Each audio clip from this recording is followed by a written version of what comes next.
नमस्कार। बीएड प्रथम वर्ष विषय हमारा पाठ्यक्रम से परिभाषा फोर्थ पेपर, और इसके अंतर्गत हम बात करेंगे कि भाषा सीखने में साहित्य की भूमिका। इससे पहले हमने भाषा प्रयोगशाला की बात की थी। आज हम लोग बात करेंगे भाषा सीखने में साहित्य की भूमिका। साहित्य के द्वारा हम भाषा को किस प्रकार सीख सकते हैं, भाषा का ज्ञान हम लोग किस प्रकार प्राप्त कर सकते हैं, तो हम लोग कुछ जानकारी प्राप्त करेंगे आज। साहित्यिक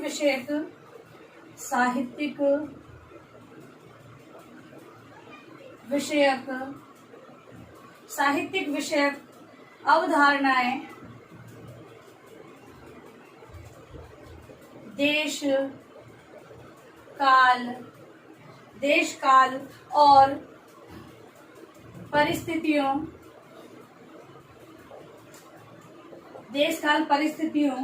के अनुसार बदलती रही है। अंग्रेजी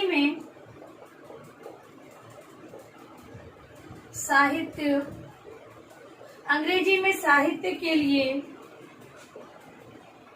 लिटरेचर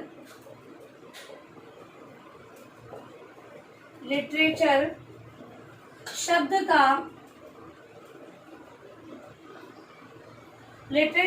का प्रयोग किया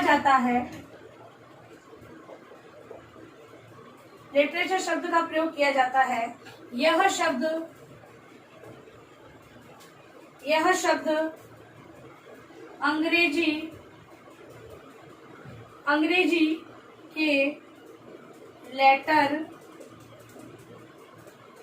अंग्रेजी के लेटर शब्द से बना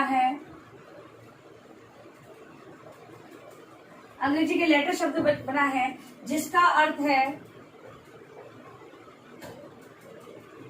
अक्षर। इस प्रकार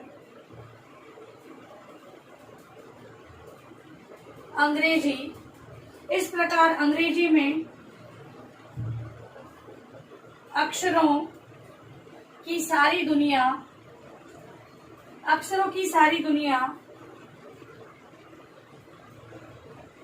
साहित्य कहला सकती है। किंतु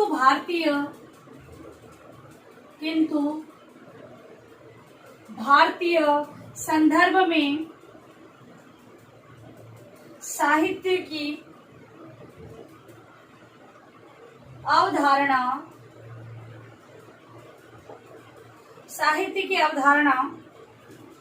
नितांत भिन्न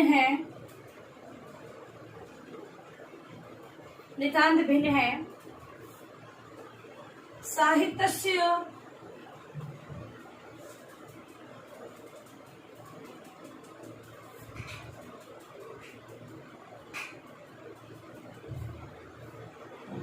साहित्यस्य भाव साहित्यम।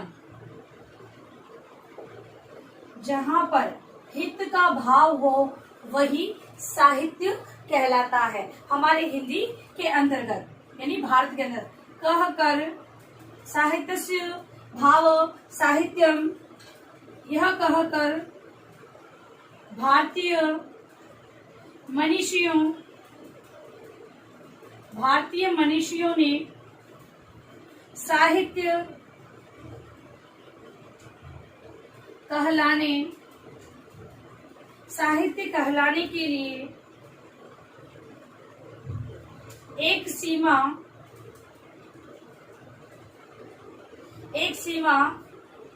निर्धारित कर दी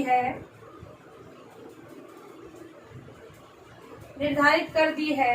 अर्थात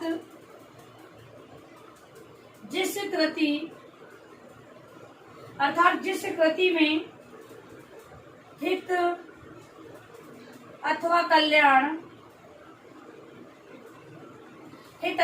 कल्याण का भाव नहीं है, वह चाहे कितनी ही महान क्यों न हो, महान क्यों न हो, भारतीय कसौटी पर साहित्य कहलाने की अधिकारिणी नहीं है। मतलब कि यहाँ पर सहितस्य भाव साहित्यम, जहाँ ऐसे मतलब जो साहित्य जिसके अंतर्गत हित और कल्याण का भाव निहित है, उन्हीं को साहित्य के अंतर्गत लिया गया है। अन्यथा कोई भी एक कृति कितनी भी महान क्यों ना हो, इस प्रकार का भाव उसमें नहीं है, तो साहित्य के अधिकारी, साहित्य कहलाने की अधिकारिणी वो नहीं है भारतीय अनुसार।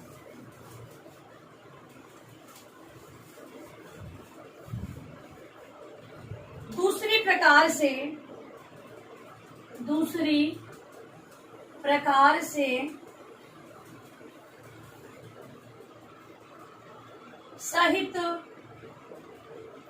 सहित शब्द की व्याख्या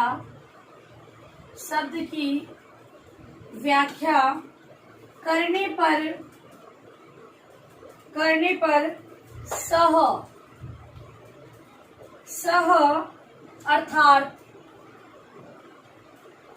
सह अर्थात साथ होते या एकत्र होने का भाव उभरता है,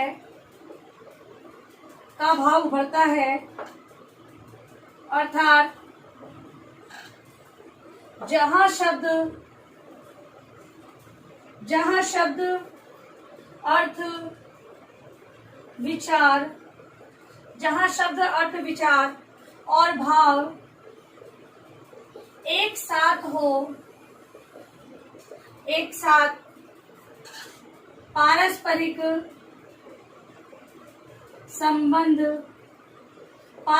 संबंध का निर्वाह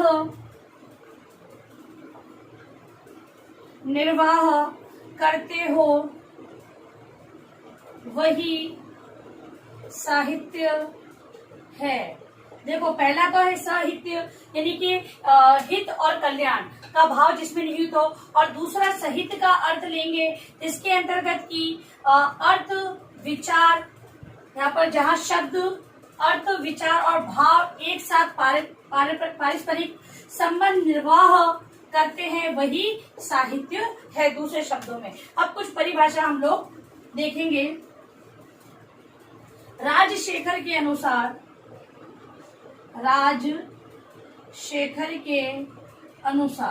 साहित्य के बारे में इन्होंने क्या बताया, तो राजशेखर के अनुसार शब्द और अर्थ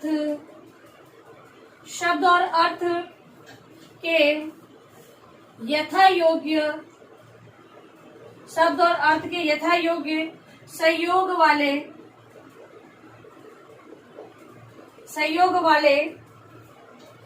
वाली विधा को साहित्य कहा गया है। इन्होंने केवल शब्द और अर्थ का यथा योग्य, मतलब कि दोनों का योग होना चाहिए, शब्द के साथ अर्थ अपनाया जा सके, इस प्रकार का अर्थ होना चाहिए, उसे इन्होंने क्या कर दिया है, पूरे साहित्य कह दिया है। दूसरी, आचार्य महावीर प्रसाद द्विवेदी द्वारा, आचार्य महावीर प्रसाद द्विवेदी के अनुसार, आचार्य महावीर प्रसाद द्विवेदी के अनुसार ज्ञान राशि के अंतर्गत कोश का नाम साहित्य है।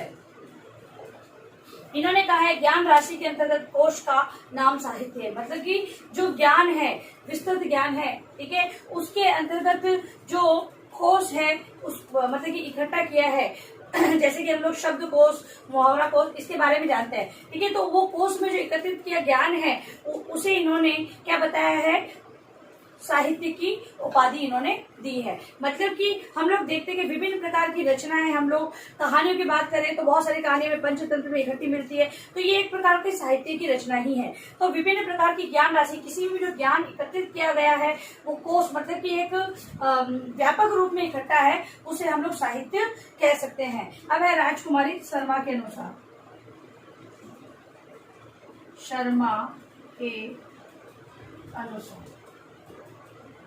इन्होंने बताया है शब्दों और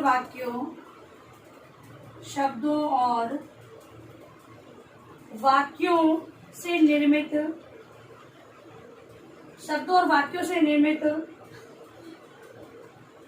साहित्य के दर्पण में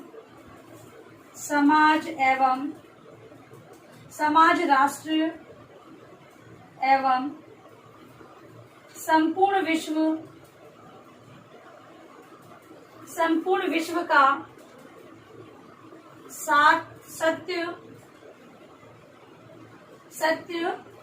चित्र प्रतिबिंबित होता है।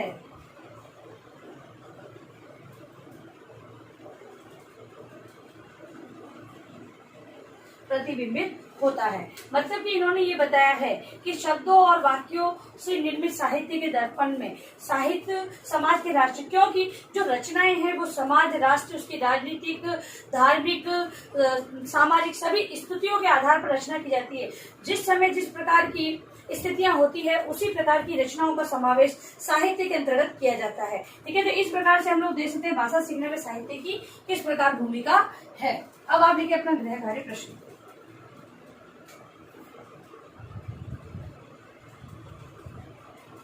भाषा सीखने में साहित्य की क्या भूमिका है, स्पष्ट करें। ठीक है, इस प्रश्न का उत्तर अपनी उत्तर पुस्तिका में आपको अनिवार्य रूप से लिखना है। और अंत में इस महामारी के दौर में कम से कम ये आवश्यक कार्य होने पर घर से बाहर निकले। बाहर निकलते 3 बातों का विशेष ध्यान रखें, मास्क लगाएं, सोशल डिस्टेंस बनाएं और हाथों को बार बार सैनिटाइज करते रहें। सुरक्षित सभी का ध्यान रखें। धन्यवाद।